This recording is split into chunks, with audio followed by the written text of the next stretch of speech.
Muy buenas noches, sean todas y todos bienvenidos a una más de estas entrevistas aquí en El Faro.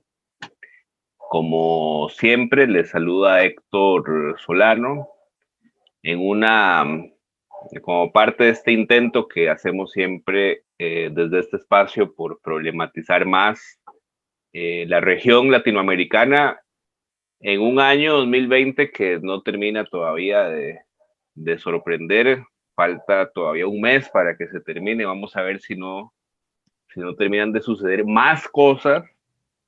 Entonces, un poco para conversar sobre ese tema, evidentemente referidos a la política, a la geopolítica, el contexto latinoamericano.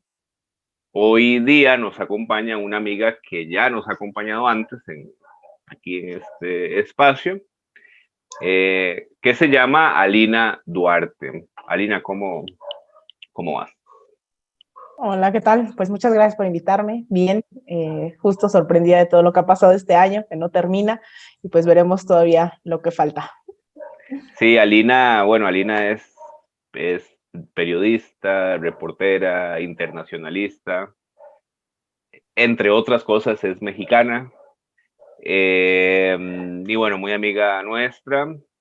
Antes de ya comenzar formalmente con la entrevista, recordarles dos cosas. La primera es que visiten nuestra página web, elfaro.co.cr, que ahí tenemos colgadas todas las entrevistas. Estamos compartiendo información recurrentemente. Y la otra, muy importante, más importante todavía, es que Facebook ha cambiado un poco la configuración de las entrevistas y las transmisiones en vivo. Entonces, ahí a los que están viendo al lado izquierdo, al lado derecho, no sé, hay una campanita a la que ustedes tendrían que hacer clic para que les sigan llegando las notificaciones cada vez que tenemos esta clase de entrevistas, porque de lo contrario pueden pasar desapercibidas y no es la idea.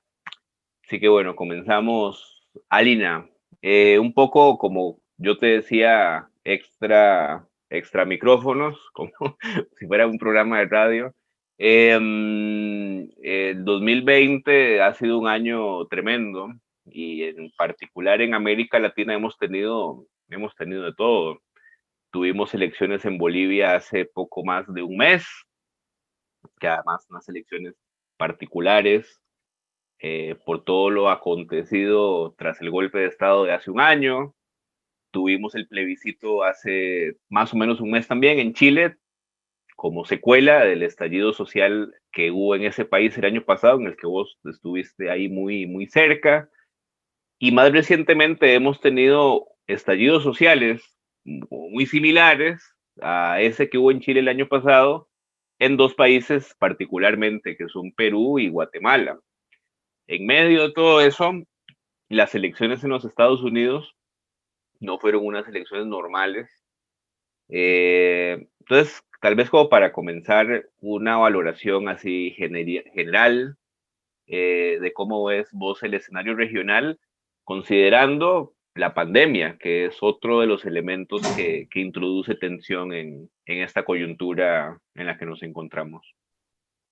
Bueno, en realidad yo creo que tendríamos que estar hablando de un 2019 que empezó a parir todas estas luchas, ¿no? En donde veíamos este estallido en Chile y sobre todo, si queremos poner la pintura, ¿no? La fotografía un poco más amplia, tendríamos que estar hablando ya de un sistema neoliberal bastante desgastado, en donde se están tratando de hacer varios ajustes estructurales, en donde Chile, pues obviamente no es casualidad que haya sido ahí el estallido, que es en donde nace este sistema neoliberal y Claro. que llega a ser, y sobre todo también el rol de los medios de comunicación del cual ya hablaremos, ¿no? Que había estado un poco oculto, que había estado ahí invisibilizado todas las consecuencias. Recordemos siempre en América Latina, el Fondo Monetario, el Banco Mundial, estaban insistentes en que un día teníamos que ser como Chile y siempre Chile era el gran ejemplo y de repente, ¡pum!, ¿no? Explota todo y resulta que Chile no era ese paraíso, no era ese oasis del que hablaba Sebastián Piñera días antes del estallido y empieza a visibilizar toda esta serie de contradicciones que evidentemente continente, en cualquiera de las latitudes que estemos hablando, pasaron por esa parte, ¿no? Del debate, del estallido, de la reconfiguración. Estoy pensando, por ejemplo, en Bolivia, o también de cómo se oculta en el caso de Estados Unidos, en donde sigue mermando dentro de la sociedad este American Way of Life, el American Dream, cuando en realidad también la pandemia lo que hace es desnudar toda esta serie de contradicciones de un sistema capitalista en donde pues los ricos están haciendo más ricos, los pobres están haciendo más pobres, están falleciendo, ¿no? O sea, si bien hablaban en un principio de esta democratización del coronavirus, lo cierto es que no están al mismo nivel toda esta oligarquía, Jeff Bezos, todos estos grandes oligarcas en el mundo, obviamente no se confrontan hacia el virus, lo mismo que la primera línea de la clase trabajadora, los médicos, enfermeras, los campesinos, que estuvieron mucho más expuestos y que no les importó a los dueños de estas empresas, a los gobiernos neoliberales, el poner el acento ahí. Entonces, cuando sumamos todo esto, ¿no? Y lo ponemos en la licuadora, evidentemente tenemos estallidos por todos lados y que esto incluso pasó, por ejemplo, en Italia, en Francia, ahí es en donde empezaron también todos estos estallidos de la clase trabajadora con la pandemia, se fueron a huelgas, después también hubo huelgas en el caso de Estados Unidos de Amazon, Whole Foods, Instacart. Esto estuvo pasando a pesar de que ya parece que fue hace 1000 años, ¿no? Fue apenas hace unos meses cuando se empezó a hacer esta conciencia y parecía que algo nuevo podía salir de esta pandemia y que las lecciones que nos había dejado, por ejemplo, un estallido en Chile, podían aplicarse a la organización popular en todo el continente y en general en el mundo. Entonces, empieza el 2020 arrastrando todo lo que ya venía ocurriendo en el 2019. Insisto, en Chile es bastante fuerte porque no solamente se agrava con la pandemia, sino que viene desde antes esta herencia pinochetista, que ya hablaremos, ¿no? Desemboca después todo esto en un referéndum, pero que ya venía sumándose la herencia pinochetista con los gobiernos neoliberales, con una profundización de las desigualdades, uno de los países más inequitativos de toda la región, y que, bueno, para el 2020, obviamente estamos en pandemia, se decreta cuarentena, también hay que hablar del uso militar, represivo de algunos de los gobiernos, el uso, pues sí, de represión de esta pandemia, como en el caso del gobierno de facto de Bolivia en su momento, como en el caso también de El Salvador con Nayib Bukele, y bueno, obviamente Chile no podía ser la excepción. Entonces se van sumando todas estas oleadas poco a poco, todas estas experiencias también de rebelión popular en el continente,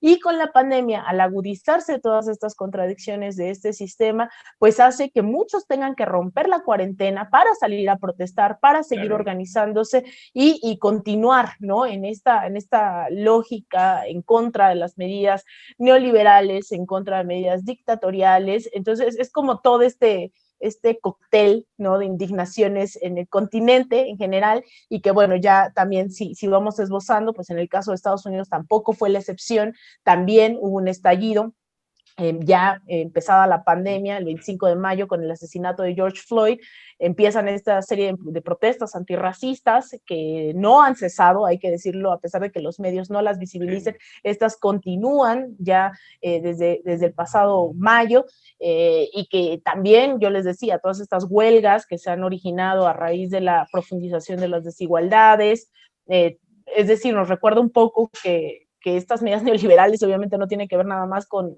la geografía, con las latitudes de ciertos países, sino es todo un modelo, ¿no? Un modelo capitalista en su fase neoliberal contra el cual los pueblos se están rebelando. Sí, ahí un poco recordando la otra entrevista que tuvimos hace meses, que creo que fue como por allá en junio o por ahí, y un poco escuchándote ahora, en aquel entonces, además suena como que si fue hace cientos de miles de años, em, y sobre todo por lo que había pasado en Chile, como bien decías vos, para muchos y para muchas era evidente que frente al contexto mismo de la pandemia, el modelo neoliberal mostraba ya síntomas no solo de agotamiento, sino ya de descomposición misma, que como decís vos, se expresan en estas protestas populares en muchos lugares del mundo. Pero había un dejo de mucho optimismo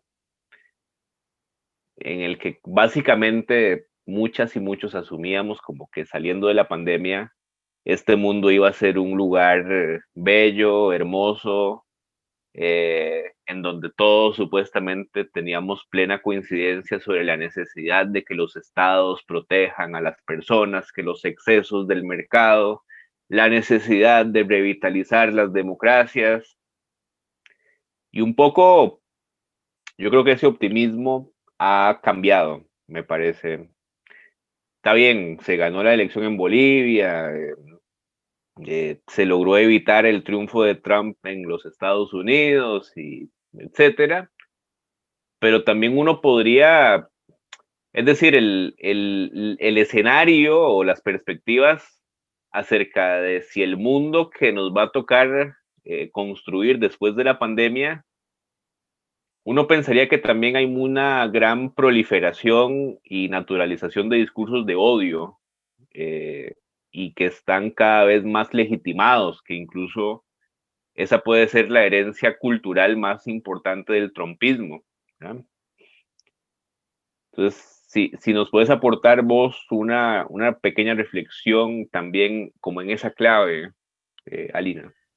Sí, bueno, yo definitivamente creo que estamos en un momento tal de polarización en donde primero el caso de Estados Unidos podría visibilizar muy bien a qué nos estamos enfrentando, ¿no? Cuando muchas veces hablamos desde una izquierda, desde una progresía, hacia dónde apunta el neofascismo, ¿no? No se entiende que cuando decimos que un movimiento contrarrevolucionario puede ser sumamente violento, pensando, por ejemplo, en Venezuela, por ejemplo, en Nicaragua, ¿no? En el caso de todas estas oposiciones súper fascistas, en donde no tienen empacho en salir a matar con estos discursos de odio.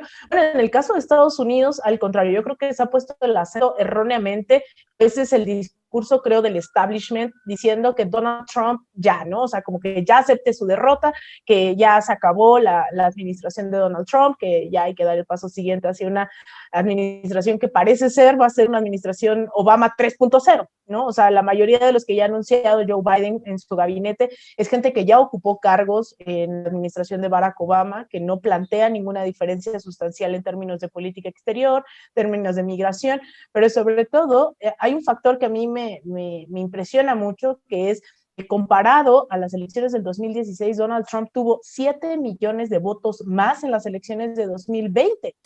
O sea, eso es un factor brutal, considerando que es un presidente abiertamente racista, misógino, xenófobo, etcétera, etcétera, ¿no? O sea, que este tipo de discursos alentó la generación de personajes como Jair Bolsonaro, como Nayib Bukele, del que poco se habla también de Nayib Bukele, por cierto, y ahora estamos viendo que la gente ha estado priorizando y creo, no hay que leer el tema de Donald Trump porque es muy complejo, ¿no? O sea, el tema de la votación en Estados Unidos fue muy complejo, especialmente estas elecciones, no es como el llamado voto latino, que también pues no es monolítico, no es como que todos los latinos tuvieran ciertos intereses, evidentemente no era el mismo voto latino de la Florida, antichavista, anticubano, antisandinista, etcétera, etcétera, que el voto del migrante mexicano en la frontera que se dedica a la explotación de recursos naturales, que se dedica a un comercio informal, no sé, o sea, como que, o incluso este voto por parte de la comunidad centroamericana que tiene que ver mucho con las familias que todavía son tepecianas, ¿no? Este estatus de protección temporal que están buscando que ya se den residencia a todos aquellos que estuvieron en Estados Unidos después, no sé, de cuestiones como la guerra civil en El Salvador, como la cuestión obviamente en Honduras, no sé, en Haití, a todos ellos, o sea, el voto es totalmente distinto. Sin embargo, estamos hablando de que sí hay una clase, y recupero mucho una encuesta que sale un par de días de Reuters y de la BBC, en donde habla mucho de que el voto citadino fue fundamentalmente demócrata, mientras el republicano fue un voto muy rural, ¿no? Clase media, o sea, incluso con estas particularidades que estoy diciendo, ¿no? No estoy diciendo que la gente clase media trabajadora votó por Trump, porque obviamente también hay ciertos empresarios interesados en que alguien como Donald Trump quedara nuevamente reelecto, pero sí hay hay un discurso de por medio que, a pesar de esta complejidad, tiene que ver con un discurso de supremacía blanca, de portación de armas, anti-LGBT, anti-aborto, anti-derechos de las mujeres. O sea, claramente ese sector sí estaba votando ahí por Donald Trump, y es, o sea, no sé, ¿no? O sea, a mí me impresiona mucho que haya ganado 7 millones de votos más que hace 4 años. Estamos hablando de que es una sociedad, y que también es una sociedad profundamente dividida, ¿no? O sea, el hecho de que haya ganado con 3 millones de votos es absolutamente nada comparados con los más de 150 millones de personas que acudieron a las urnas en una votación totalmente histórica, sobre todo el voto adelantado, que fueron 100 millones los que votaron de forma adelantada, sea por la pandemia o por la urgencia. Sobre todo era un voto demócrata, la urgencia del voto demócrata por sacarle ventaja a Donald Trump, y que después vimos todo el desastre de ese voto por adelantado. Pero sí, hay un discurso claramente que está creciendo en Estados Unidos, que vaya, yo no quisiera entrar en este debate de si estamos a punto de una guerra civil o no. Vaya, es muy difícil decir con la mano en la cintura, sí, va a haber una guerra civil. Lo cierto es que es un país que está profundamente armado, profundamente dividido, que llevan esperando también este sector blanco supremacista, ¿no? Actuar como se les dé la gana, y que tuvieron mucho margen de acción durante la administración de Donald Trump, pero, o sea, ellos están dispuestos, o sea, por ejemplo, este grupo llamado los Proud Boys, cuyo líder, por ejemplo, es de ascendencia cubana, ¿no? Que incluso estuvo preso en algún momento por traficar cuestiones médicas, ¿no? Equipo médico, que es de ultraderecha, que tienen todos estos discursos, y que, bueno, el sector cubano es, pues, ya sabemos, ¿no? El sector cubano de Florida incluso hizo que ganara George Bush en esas elecciones. Ellos jugaron un papel fundamental. Entonces, este sector de los Proud Boys, incluso hace 2 fines de semana, fueron a Washington en esta marcha del millón de Make America Great Again, y apuñalaron gente, ¿no? En total impunidad. O sea, estamos hablando de que esa gente, y solo porque en Washington no se puede portar armas, porque si no, yo no me imagino Sí, la no, balacera que claro. hubiese habido ahí enfrente de la Casa Blanca. Y esto fue unas cuadras de la Casa Blanca. Entonces, es un sector muy radical, de derecha, ¿no? Extremista, pues vaya, neonazi, que no tiene empacho en decir que, en armarse, por ejemplo, en la frontera e ir a cazar migrantes. Ellos lo dicen así, ¿no? Estos grupos que no son parte de la patrulla fronteriza y se dedican por las noches a detener migrantes y entregarlos a la policía. Entonces, es bastante atroz ver esta polarización, y que en la extrema derecha estemos llegando a estos grupos paramilitares, estos grupos, pues, y sobre todo legales, ¿no? O sea, es que eso es lo impresionante, que en Estados Unidos estos grupos son legales. O sea, para que la gente entienda, todavía existe el Ku Klux Klan, y tiene cerca de 60 células en Estados Unidos. No estamos hablando de la guerra civil, no estamos hablando de que hoy, en pleno 2020, hay decenas de grupos del Ku Klux Klan operando abiertamente en Estados Unidos. Es muy fuerte. Es muy fuerte primero porque existe toda esta visión idealizada de los Estados Unidos, ¿no? Que aparte es un país que le prescribe democracia al mundo entero, y que después uno mismo se pregunta, bueno, ¿dónde está el secretario general de la OEA mostrando su preocupación por este tipo de hechos? Pidiendo que Pero bueno, Estados creo que Unidos más allá de la intervenga en Estados especificidad Unidos. del fenómeno estadounidense específicamente, si nos vamos a la región, el patrón viene siendo muy similar. Es decir, 2017, cuando fueron las guarimbas en Venezuela, sectores que abiertamente salían a la calle a quemar, literal, A personas quemar chavistas, claro. por el hecho nada más de ser chavistas, ¿verdad? En el golpe de Estado en Bolivia, vimos escenas de linchamientos, eh, agresiones contra mujeres con pollera, cholitas. En Nicaragua, a pesar de lo que se diga sobre Nicaragua, lo cierto del caso es que los sectores de la llamada oposición democrática emprendieron cosas de esa misma naturaleza. Y bueno, recientemente un caso tal vez poco conocido, que fue el proyecto Artigas en Argentina. Hay videos en donde los dueños de la finca de Echeverre allá le amenazaban a las personas que estaban ocupando la finca diciéndoles que los iban a matar. eh, y eso uno podría decir, bueno, esas cosas han pasado toda la vida, puede ser, pero quizá lo que uno ve con algún grado mayor de preocupación es que ahora suceden y es como normal, ¿verdad? Incluso eso que vos decías, una cosa es que eso se invisibilice como para que no se discuta, pero ahora más bien como que se potencia para más bien desafiar, digamos, a un otro. Y después también en términos geopolíticos, es cierto que hubo un sector del establishment estadounidense que militó para que Trump no ganara, ¿verdad? Claro. Y después, digamos que el bloque a nivel ya más geopolítico, particularmente Putin, supone también una alianza rara con el trumpismo en Estados Unidos, pero a la vez es como el aliado estratégico de muchos proyectos progresistas en la región. Es decir, es como una época de mucha contradicción, ¿no?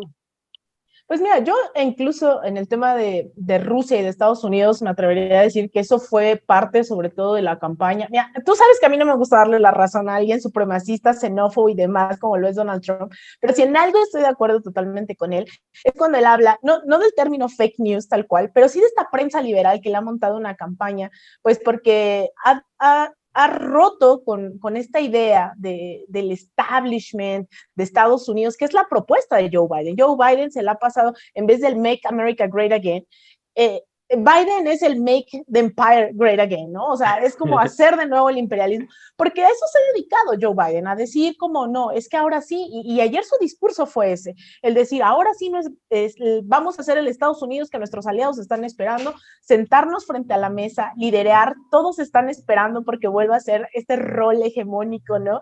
Y lo cierto es que en esta relación bilateral entre Rusia y Estados Unidos, creo que fue parte de esa campaña, el llamado Russia Gate, que también salen los abogados de Donald Trump a decir, bueno, es que ahora cuando nosotros decimos que Venezuela, que también exagera, ¿no? Cuando hablan de que Hugo Chávez fue el que montó toda esta campaña en contra de Donald Trump, pero tienen razón cuando dicen, ahora que nosotros estamos diciendo que es el dinero comunista y no sé qué, a ustedes no les importa, pero cuando se trató de hacer una campaña en contra de Rusia, se montaron por meses, ¿no? El llamado Russiagate, en el cual Donald Trump tenía razón, no había prueba alguna. Y claro, hay una relación cercana, sobre todo porque Donald Trump es visto como el outsider, ¿no? O sea, no como el empresario que no formaba parte de la clase política y que estaba dispuesto a negociar. En ese sentido, Trump ha sido mucho más multilateral que incluso administraciones demócratas. No ha emprendido guerras, tal vez porque no quiere o tal vez porque no puede. Sí ha impulsado cambios de esta política de cambio de régimen en el caso de Venezuela, pero en el caso de Rusia Sí. creo que sí ha sido más una campaña,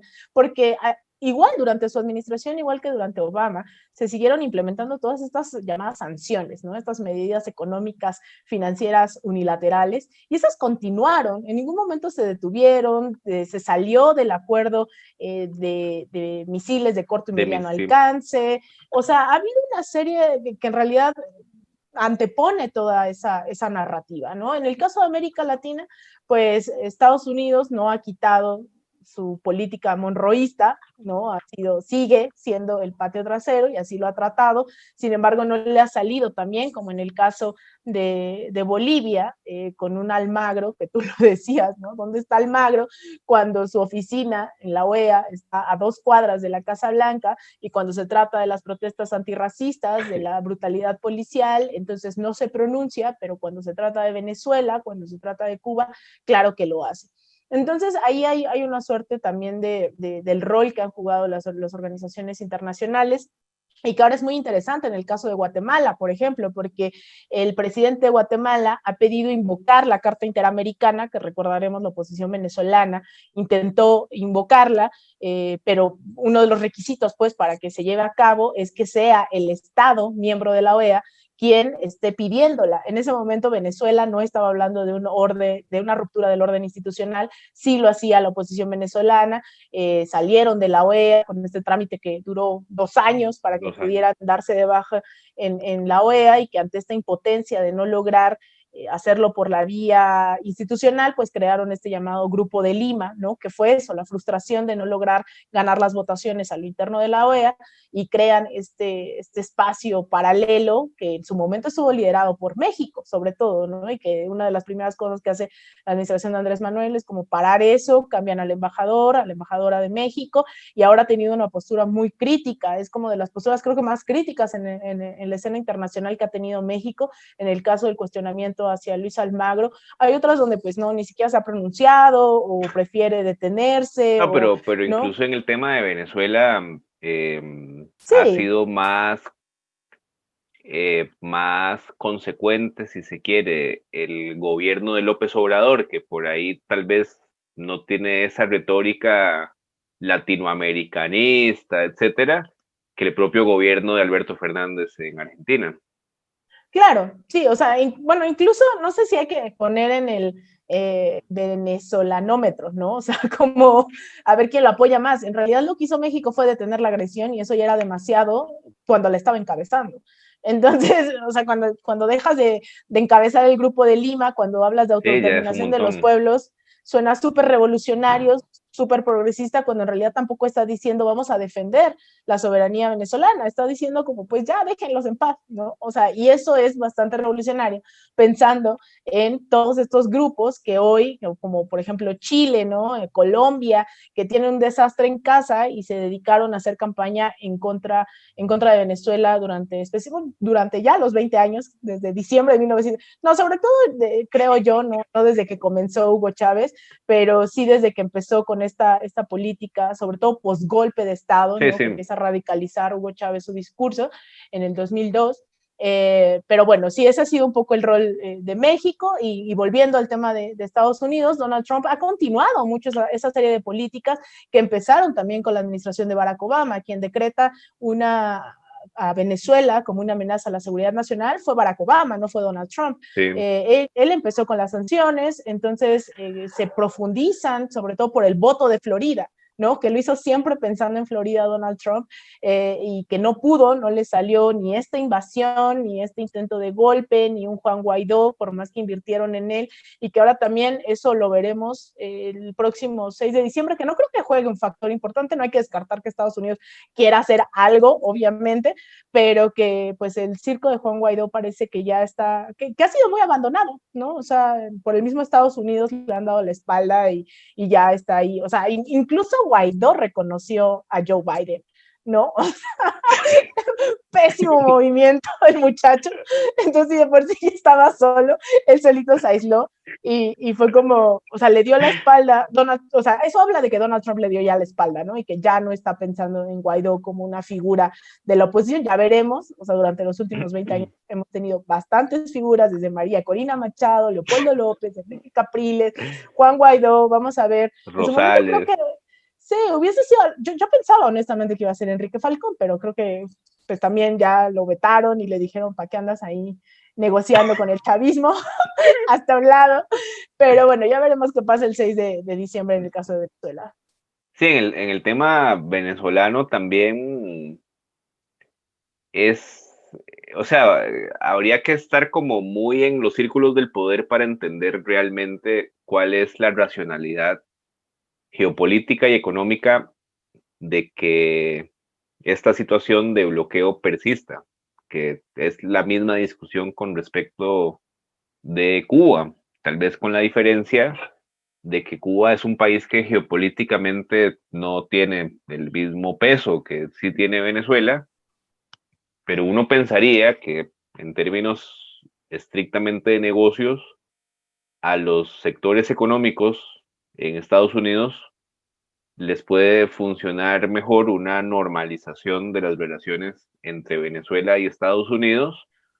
Es decir, si ya se fumaron 50 años tolerando la existencia de Cuba, pues digamos que lo de Venezuela es mucho más reciente y hay petróleo de por medio. Es decir, no es un país que... Ahora, No el solo tema azúcar, con... claro, Sí, sí, azúcar y turismo, que y incluso es tabaco y también... ron. Em, pero bueno, yo también creo que tomando como referencia esto que vos apuntabas, que cuando se debate sobre los progresismos en América Latina, eh, hay como una dinámica medio rara, ¿no? Porque por un lado es como ganamos en Bolivia, Chile, revolución, Perú, y lo de Venezuela es como que no, Claro. como que hay un negacionismo extraño, ¿verdad? Que parte de ese negacionismo tiene que ver con el criterio de oportunidad política a lo interno de cada país, de Claro. las respectivas fuerzas progresistas que hacen una lectura es real, que es que, bueno, hablar sobre Venezuela puede restar, ¿verdad?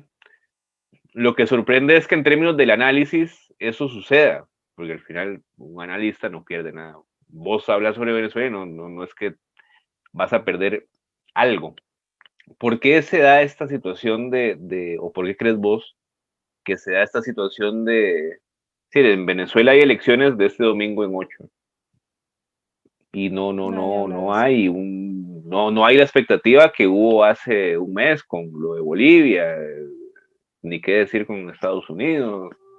Yo creo que son momentos muy distintos, ¿no? O sea, muchos hablan ya de esta segunda ola de gobiernos progresistas en la región, que, vaya, a mí no me gusta esa caracterización, ¿no? Pero creo que se entiende un poco hacia dónde va, porque ninguno quiere tomar ese rol de dirección, ni están apuntando a reconfigurar organizaciones que sí tuvieron esa primera oleada en todo caso, ¿no? Como retomar con la importancia que se requiere la UNASUR, el ALBA, o sea, México no está ahí, ¿no? Y las presiones que hemos visto, que incluso tiene Argentina, se le fue a la yugular a Venezuela, ¿no? Por ejemplo, o sea, estamos hablando de que no tiene nada que ver este gobierno con el que en su momento tuvo Néstor en política exterior, o con Cristina misma, ¿no? Hoy con la vicepresidenta, estamos hablando de que se está lidiando, y que es entendible, se está lidiando con una lucha interna dentro, obviamente, del gobierno, pero también el tema de la crisis económica no es menor, y jugar la carta a Venezuela siempre es muy fuerte. Cuando me preguntas por qué no se visibiliza, yo creo que también hay un desgaste natural, ¿no? Pensar que Hugo Chávez llegó a la presidencia en diciembre de 1998 y que estamos ya entrando a diciembre del 2020 con una Del, campaña mediática brutal, ¿no? Porque además Hugo Chávez y el factor Venezuela no hay que entenderlo solo como Venezuela, es esta reconfiguración de distintas fuerzas, desde términos de medios de comunicación, como la creación de Telesur, como esto que decíamos, ¿no? El que haya acabado con el ALCA y que en su momento pudieron, yo creo que haber reconfigurado también la OEA misma, pero manda ALCA al carajo, ¿no? En el Mar de Plata en el 2005, y después se reconfigura con el ALBA, con la CELAC, con UNASUR, la, incluso se repiensa el término, el tema del petróleo, ¿no? Hay nuevas alianzas estratégicas, no sé, o sea, creo que es muy, muy fuerte lo que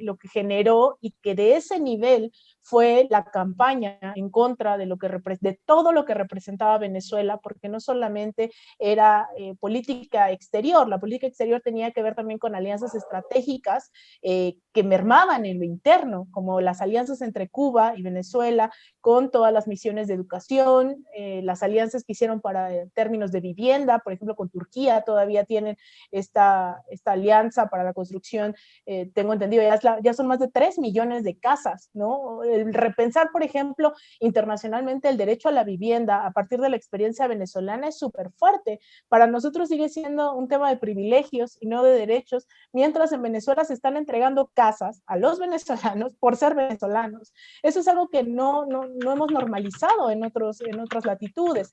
En el caso de la salud, con estas misiones de barrio adentro, en el caso de educación, con el tema de la misión Robinson, son cuestiones que obviamente tenían que ser criminalizadas antes de que se expandieran en otros países, que sí estuvo pasando, ¿no? O sea, el tema del internacionalismo de la revolución bolivariana es algo admirable, el caso, por ejemplo, de la ayuda que daba en su momento el gobierno de Venezuela para las calefacciones en invierno en Estados Unidos mismo, ¿no? En el Bronx llegaban todas estas ayudas por parte del gobierno de Venezuela, también cerca de Washington, en el estado de Maryland. Es decir, hubo toda una transformación que impactó no solo nacional, sino internacionalmente. Entonces, que eso se pueda volver a visibilizar es bastante riesgoso para los intereses, sobre todo una ultraderecha que se ha esmerado bastante en generar alianzas en toda la región y que también son producto de la misma revolución bolivariana, ¿no? Este grupo de Lima, por ejemplo, que se fortalece, que ahora está bastante desmembrado después de todos los estallidos sociales que han tenido en sus países, empezando por Perú, por Chile, en Guatemala, El ¿no? mismo Colombia. El mismo Colombia, que obviamente tampoco se está visibilizando toda la serie de masacres y mucho menos la serie de protestas que han ocurrido durante los últimos meses y que ahí era uno de estos efectos también que veíamos del alzamiento en Chile, ¿no? Que empezaron las protestas con más fuerza en Colombia, pero que fueron reprimidas brutalmente, como siempre.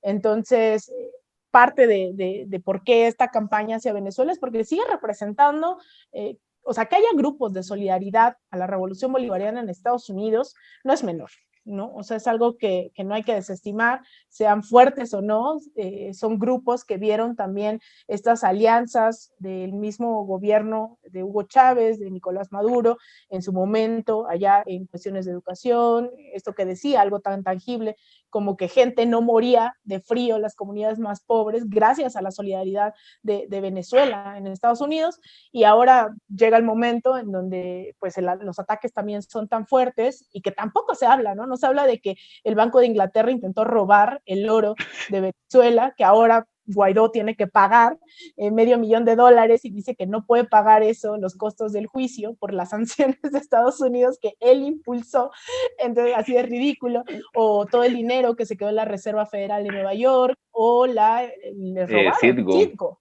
¿no? claro. Justo Citgo. O sea, todo ese tipo de cosas obviamente no acaparan los titulares como lo hace, no sé, o sea, estoy pensando en los logros en su momento de Sebastián Piñera, ¿no? Y que a la par también se dan estas alianzas de las oligarquías e incluso en mecanismos de represión, ¿no? O sea, las fuerzas israelíes, que no es menor, van y dan entrenamiento a las Fuerzas Armadas de Chile. Entonces, el hecho de que a los palestinos les saquen los ojos, igual que a los chilenos, tampoco es coincidencia, ¿no? O sea, todo este tipo de alianzas también están presentes dentro de Bueno, la y de región. hecho se ha registrado que en Guatemala ha habido también casos de, es decir, que hay una estandarización en los métodos represivos en la región que da cuenta de una articulación. No, no, Eso fue no lo que es. pasó en Colombia. En Colombia sintieron la misma impunidad que estaban teniendo los carabineros en Chile en su momento para salir a reprimir de esa forma, ¿no? Porque nadie dijo nada de, ay, los carabineros, pobrecitos, ¿no? O sea, salían y hacían lo que les daba la gana y en Colombia hicieron exactamente lo mismo en su momento después de unos meses, no recuerdo, creo que fue en enero, febrero, cuando empieza estas movilizaciones en Colombia y que, bueno, o sea, todo eso está ocurriendo, ¿no? A la par, el avance de fuerzas progresistas y vuelvo a esta primera, lo que hablábamos hace rato, el tema de tal vez no ser tan optimistas, lo cierto es que también han sido pequeñas, grandes batallas, ¿no? O sea, no hay que minimizar el referéndum, que es muy peligroso también idealizarlo, porque incluso estaba tan desgastado ya este modelo, Sebastián Piñera tiene el 7% de aprobación dentro de la población, que incluso sectores de la derecha misma apoyaron la idea del referéndum. Todavía está en la configuración de esta nueva Asamblea Constituyente, ¿no? Ahí va, en los detalles está el diablo, ahí va a estar el que ellos quieran ganar posiciones para configurar esta Asamblea Constituyente, entonces tampoco es que ya porque se va a hacer una Asamblea Constituyente es progresista y va a ser igual a las Claro. constituciones de Ecuador, de Bolivia o de Venezuela en su momento. Todavía creo que la batalla no está totalmente ganada, ya se ganó, por ejemplo, la paridad en la Asamblea Constituyente, pero en términos de que se tenga la certeza de que se va a legislar en temas de pueblos originarios, de distribución de las riquezas, el tema de las pensiones, que es fundamental, de la Bueno, educación, y eso el todavía tema está en más veremos. polémico que es el tema de los tercios, Claro, la aprobación de las reformas al texto vigente, ¿verdad? sí, con cuánto se va a aprobar y cuánto no. Sí, o sea, todavía creo que está bien celebrar esa victoria porque costó bastantes vidas, Sangre. ¿no? Represión, sí, o sea, creo que no hay que tampoco decir no se ha ganado nada, yo creo que sí, y también se ha dado una organización, que también la organización en Chile es tan horizontal que impide avanzar, ¿no? Esa es mi impresión, que son pequeños grupos los que llegan a posicionar propuestas, pero es la resistencia horizontal en las calles las que les da fuerza, pero no son esas mayorías las que se están organizando, no es la primera línea resistiendo a los carabineros las que van a formar parte de la Asamblea Constituyente, es el Partido Comunista, es el Frente Amplio, que no necesariamente tienen toda la legitimidad que quisieran, ¿no? Porque no, o sea, es una resistencia también muy anarquista, ¿no? La que está en las calles y que ellos asumen así. Entonces es difícil ahí también decir como ya esto va a detonar la organización popular, Sí. porque no, o sea, se crearon cabildos en su momento, ¿no? Y eso fue un ejercicio muy interesante, pero eso no repercutió en una organización permanente. Entonces, ahí está todavía la duda de hacia dónde se va a configurar la Asamblea Constituyente. Bueno, vos me dijiste que 5 minutos y ya llevamos como por 1 hora. Pero ha estado muy interesante la plática. Tal vez como para ir cerrando la entrevista y retomando un poco este último eje de análisis que vos apuntaste. Lo de Chile da cuenta de que efectivamente los ciclos o los tiempos de la movilización social pueden ser otros a los de la política, ¿no? Que no es algo nuevo. Y pareciera ser que Chile, Perú, Guatemala han sido ciclos de movilización que, independientemente del hecho que efectivamente son una reacción frente al desgaste y la descomposición del modelo, digamos, que en realidad eso uno lo dice intelectualizadamente, pero para la persona que está ahí es del hambre, de la desesperación, o sea, no, la gente no está en esa. También es un rechazo a la política, y la política, como bien decías vos, o sea, en el caso de Chile, no era solo un rechazo a Piñera y a la derecha, o sea, también había un discurso muy crítico frente a los sectores que naturalmente tendrían que haber estado en la conducción de algunas de esas movilizaciones. Y ahí en esa reflexión a uno siempre le preocupa este tema de la antipolítica. ¿Vos cómo ves ese tema, como ya como para ir perfilando el cierre? Bueno, yo en realidad creo que el mejor ejemplo de esto que comentas fue Nayib Bukele, ¿no? O sea, Nayib Bukele en El Salvador fue la representación de ese discurso en contra del quehacer político, en contra de una clase que no logró en tan poco tiempo, que también, bueno, Salvador a veces no se entiende que la guerra civil concluyó recientemente, ¿no? Estamos hablando de que los acuerdos de Chapultepec son firmados, si no mal recuerdo, en el 92, 94. 92. Estamos hablando de que es todavía una sociedad posguerra, ¿no? Que sigue viviendo las consecuencias y que se le exigió al FMLN en su momento redistribuir todas las riquezas, acabar con todo lo que había dejado la guerra civil, reinstaurar todo un modelo muy progresista que no lo lograron, ¿no? Y que creyeron, sobre todo los jóvenes, que instaurando a alguien que no venía bueno, que sí venía en Que realidad, sí venían. venía, pero con este discurso en contra de la clase política tradicional y poniéndose su gorrita al revés y hablando muy cool, ¿no? Y usando su Twitter como Donald Trump todo el día, logró ganar con una mayoría tremenda, ¿no? Y ese discurso al final y es bien peligroso porque aun cuando las medidas, por ejemplo, en términos de la pandemia han sido bastante en términos represivos, ¿no? Como lo hablábamos hace rato, como se usaron en Bolivia, en donde era obligatorio, donde había más personas en la cárcel por violar la cuarentena que personas contagiadas en El Salvador. Sí. O sea, ese tipo de cosas se llegó, ¿no? O la inoperatividad con tal de reprimir, que era la gente que llegaba en el aeropuerto la ponían en cuarentena y los ponían a todos juntos sin hacerles pruebas, entonces eso era un contagiadero mayor, un discurso bastante, bueno, dijo que iba a darles apoyos, cuando en realidad fue un apoyo al principio y después la gente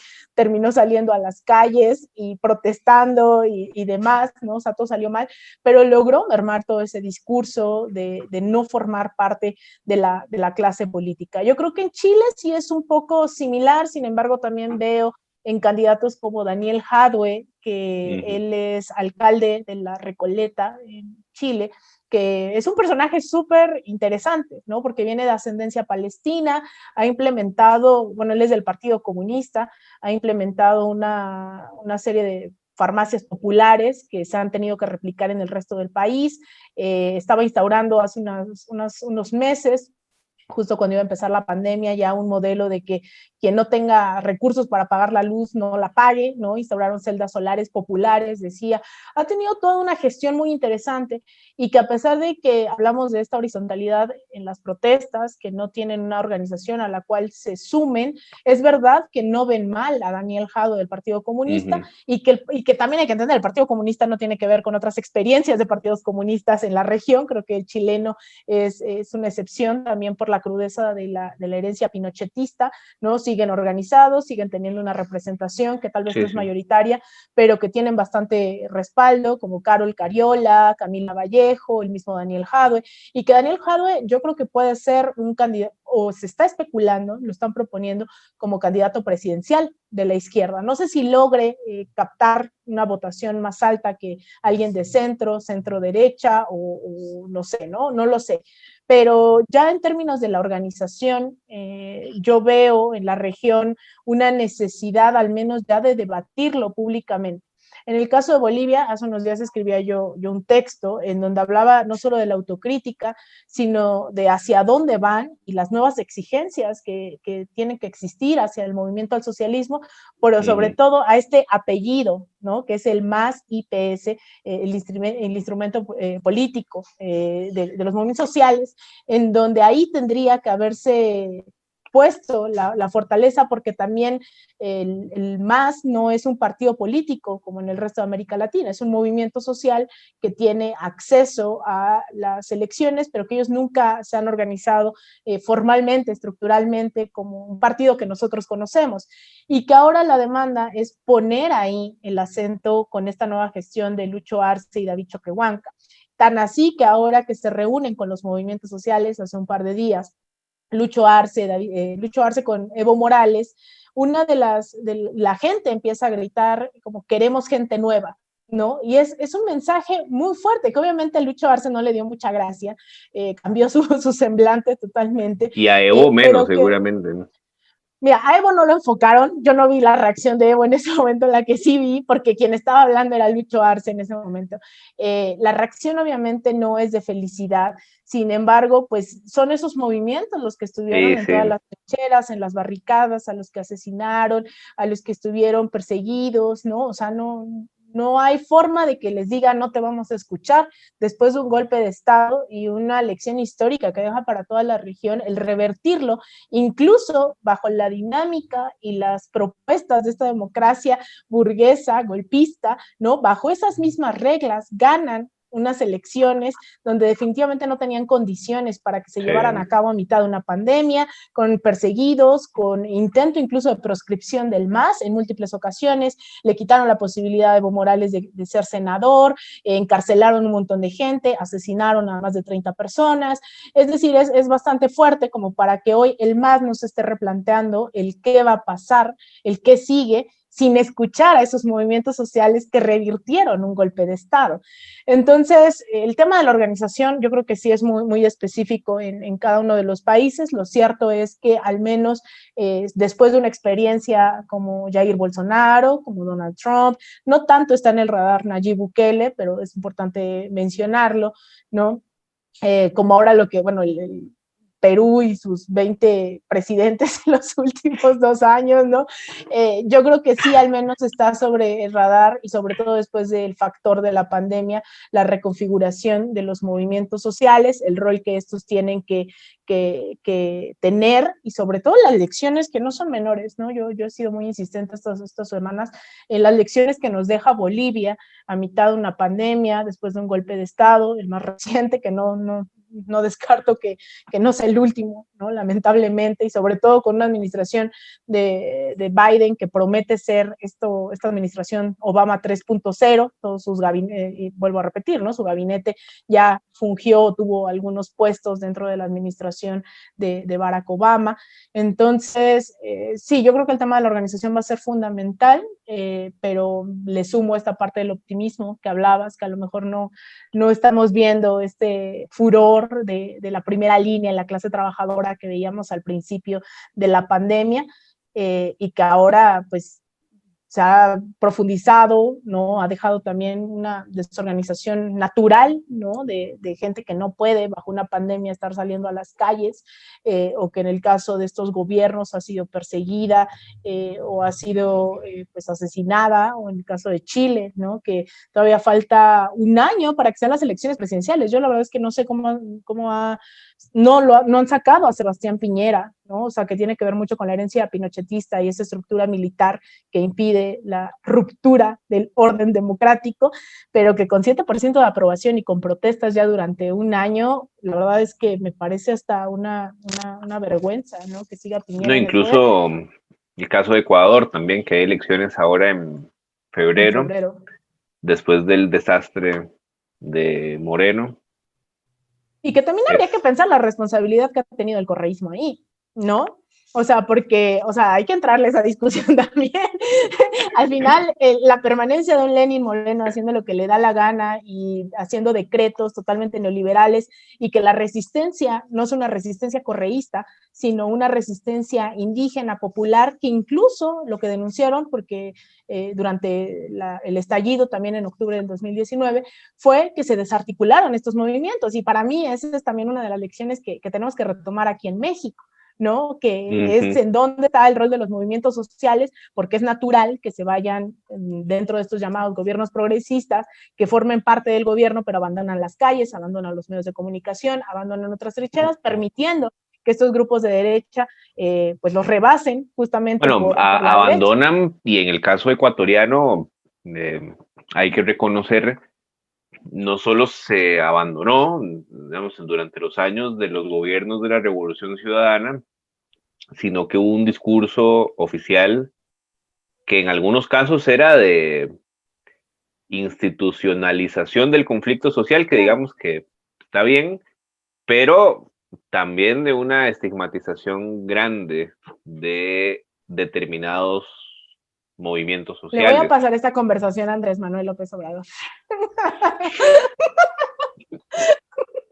No, claro, es que ese es el tema, porque, por ejemplo, cuando estuvieron todas estas personas, que no es menor que alguien como Patiño, alguien como Gabriela Rivadeneira, quien fuera presidenta de la Asamblea de Ecuador, estuvieran dentro de la embajada. Lamentablemente yo estuve ahí, ¿no? Mientras ellos estaban dentro de la embajada, no hubo gente defendiendo al correísmo, ¿no? Incluso tan así que la CONAIE tiene que sentarse a negociar con Lenín Moreno y prefiere negociar la desarticulación del movimiento en las calles con Lenín Moreno antes que permitir que el correísmo se apropie de la movilización y declaren nuevas elecciones para que ellos sean los que ganen.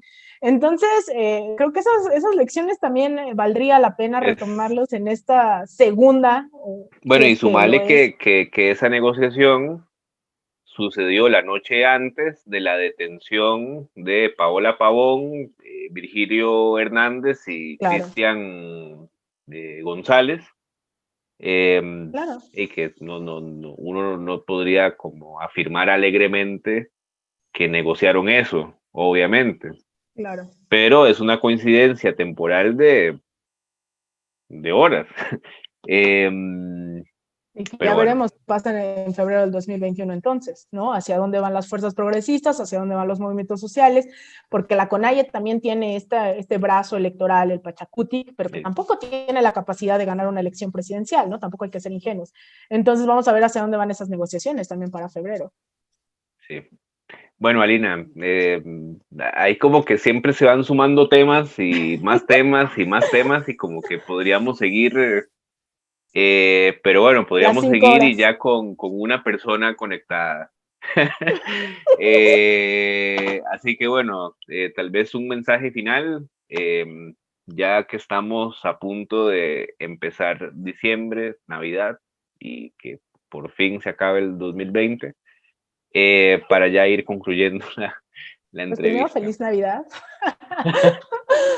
No, pues yo creo que América Latina hoy está dando muchísimas lecciones, ¿no? Políticas, sociales, económicas, incluso también culturales, ¿no? La importancia de retomar el debate cultural, antipatriarcal, decolonial, dentro de estas luchas, creo que es algo también súper interesante y que tendríamos que estar profundizando tal vez en otra charla.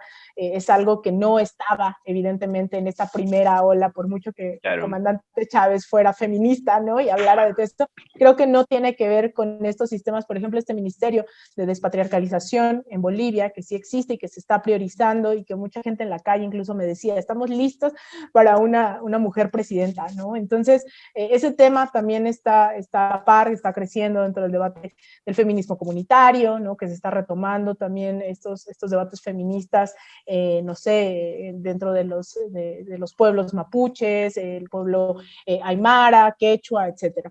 Entonces, bueno, primero eso y la segunda, pues el llamado permanente a la organización, ¿no? O sea, que no veamos la vida pasar, que no veamos las protestas pasar sin sentirnos aludidos, aludidas y sin sentirnos con la necesidad de que podemos transformar desde el periodismo, desde las escuelas, las universidades, las fábricas, etcétera, etcétera. Entonces, pues creo que más que solo hablar de qué está pasando, es entender claro, que todo eso sirve como lección para organizarnos en un entorno inmediato y entender que las latitudes no quitan que esto sea un debate de clase, ¿no? Un debate que tenemos que atender todas y todos y tenemos que sentirnos reflejados en él. Entonces, pues bueno, a seguirle para adelante, ver qué pasa ahora en las elecciones en diciembre.